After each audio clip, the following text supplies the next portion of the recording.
आम्ही जो डिसेंबर महिन्याचा हप्ता आहे तो देण्याची सुरुवात ही केलेली आहे। मधले हे 1-2 दिवस सुट्टीचे असल्यामुळे त्यावेळेला थोडी ती प्रोसिजर 1 दिवसासाठी आम्ही हॉल्ट घेतला होता।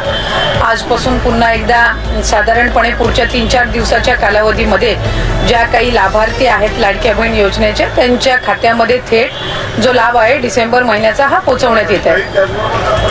लाडक्या बहिणीचा तुम्ही हप्ता सुरुवात झाली तर दुसरीकडे शिक्षकांचे जे पगार आहेत यामुळं 2-4 दिवस किंवा उशिरा होण्याची शक्यता वर्तवली होती, कारण रात्री उशिरा हा पूर्ण जो पैसा आहे तो लाडक्या बहिणीसाठी वर्ग करण्यात आला आहे, अशी शक्यता आहे। त्यामुळं सगळे शिक्षक ही अतिशय चुकीची माहिती ही तुम्हाला मिळालेली आहे। नागपूरच्या अधिवेशनाच्या वेळेलाच जर आपण सगळ्यांनी माहिती घेतली असेल तर त्यावेळेलाच जो डिसेंबर महिन्याचा हप्त्याचा निधी आहे 1400 कोटीचा हा विभागाला प्राप्त झालेला आहे आणि याला साधारणपणे आता 10 ते 15 दिवस झालेले आहेत। त्याच्यामुळे दुसऱ्या कुठल्याही विभागाचा निधी हा महिला व बालविकास विभागाला लाडक्या बहीण योजनेला देण्यात आलेला नाहीये। हा साधारणपणे दर महिन्याच्या हप्त्यासाठीचा जो निधी आहे हा 10 दिवसापूर्वी आम्हाला प्राप्त झाला आणि आचारसंहितेच्या कालावधीमध्ये 1-1.5 महिन्याच्या कालावधीमध्ये जो लाडक्या बहिणीचा हप्ता आचारसंहितेमुळे स्थगित होता त्याची सुरुवात आम्ही केलेली आहे आणि याचा दुसऱ्या कुठल्याही विभागाच्या निधीशी काही संबंध नाही। निश्चितपणे नमस्कार, जय महाराष्ट्र मराठी अपडेट या यूट्यूब चॅनलमध्ये सर्व लाडक्या बहिणींचे सहर्ष स्वागत आहे। तर आज ब्रेकिंग न्यूजमध्ये लाडकी बहीण योजना म्हणजे आज 8 जानेवारी मकर संक्रांतीचा बोनस येणार होता। तर जाणून घेऊया पुढची प्रोसेस कशी असणार आहे। म्हणजे नोव्हेंबरचे 1,500 आले, परंतु डिसेंबर प्लस जानेवारीचा हप्ता अद्यापही प्राप्त झालेला नाही। तर ज्या महिलांना अद्यापही जानेवारी प्लस डिसेंबरचा हप्ता प्राप्त झालेला नाही त्यांनी काय पाऊल उचलायचे आहे, तर पुढची प्रोसेस जाणून घेऊया।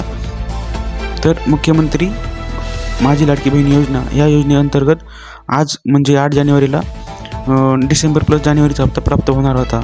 तरी अद्यापही बऱ्याच महिलांना म्हणजे पूर्ण महाराष्ट्रामध्ये अद्यापही कोणालाही हप्ता प्राप्त झालेला नाही। परंतु 8 जानेवारी 9 जानेवारी किंवा 10 जानेवारी या तिन्ही दिवसांमध्ये हाय चान्सेस आहेत की महिलांच्या अकाउंटमध्ये मनी डीबीटी होईल। निधी वितरणाची घोषणा महाराष्ट्राचे मुख्यमंत्री एकनाथ शिंदे यांनी प्रलंबित निधीचे त्वरित वितरण करण्याचे निर्देश दिले आहेत। तरीही नोव्हेंबर, डिसेंबर आणि जानेवारी तिन्ही महिन्याचे हप्ते एकत्रितरित्या जमा करण्याचे आदेश दिले होते, परंतु अद्याप फक्त नोव्हेंबरचा हप्ता आलेला आहे। ज्या बहिणींच्या अकाउंटमध्ये नोव्हेंबरचा हप्ताही आलेला नाही त्यांनी घाबरण्याचे कारण नाही, कारण की त्यांच्या अकाउंटमध्ये बोनस म्हणून 4,500 रुपये एकरकमी अमाऊंट जमा होणार आहे। तर त्या महिलांनी घाबरण्याचे काहीही कारण नाही।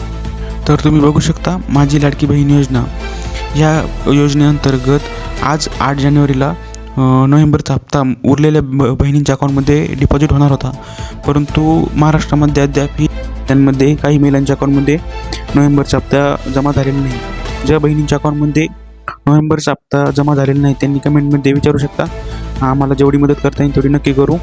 तर कॅबिनेट निर्णय आणि बोनस ब्रेकडाऊन कसा आहे ते सांगू।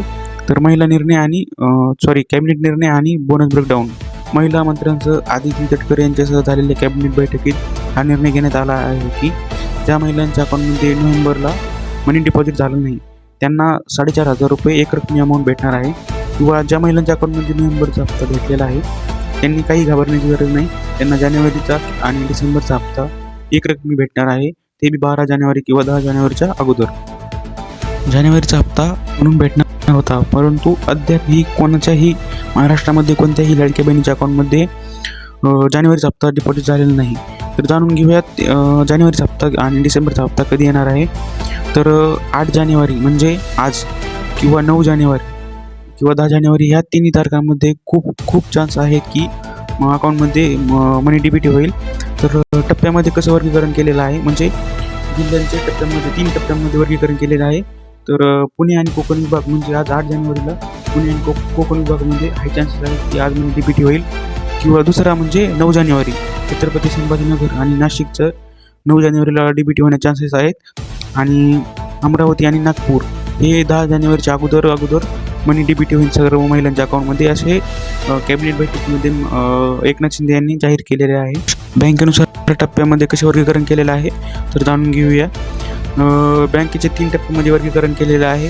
तर पहिल्या टप्प्यामध्ये State Bank of India, Punjab National Bank, Bank of Maharashtra आणि Bank of Baroda, Canara Bank असं पहिल्या टप्प्यामध्ये वर्गीकरण केलेलं आहे। तर दुसऱ्या टप्प्यामध्ये म्हणजे स्टेज 2 मध्ये HDFC, ICICI, ॲक्सिस बँक आणि कोटक महिंद्रा असं दुसऱ्या टप्प्यामध्ये वर्गीकरण केलेलं आहे.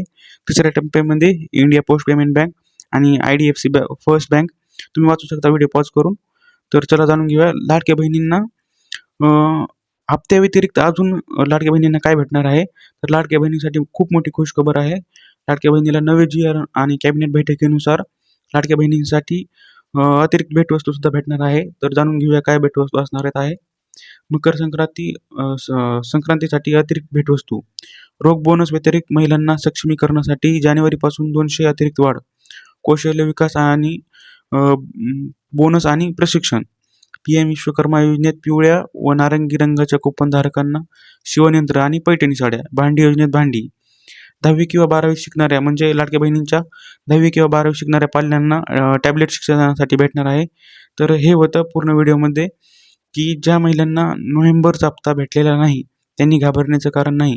त्यांना नोव्हेंबर, जानेवारी आणि डिसेंबर तिन्ही हप्ते एकत्रितरित्या संक्रांतीच्या अगोदर म्हणजे 12 जानेवारीच्या अगोदर किंवा 10 जानेवारीच्या अगोदर अकाउंटमध्ये DBT होणार आहे. तर तुम्हाला काही अजून क्वेरी असेल किंवा तुमचा नोव्हेंबरचा हप्ता भेटलेला नसेल तर तुम्ही व्हिडिओमध्ये विचारू शकता, कमेंटमध्ये डाऊट विचारू शकता. धन्यवाद.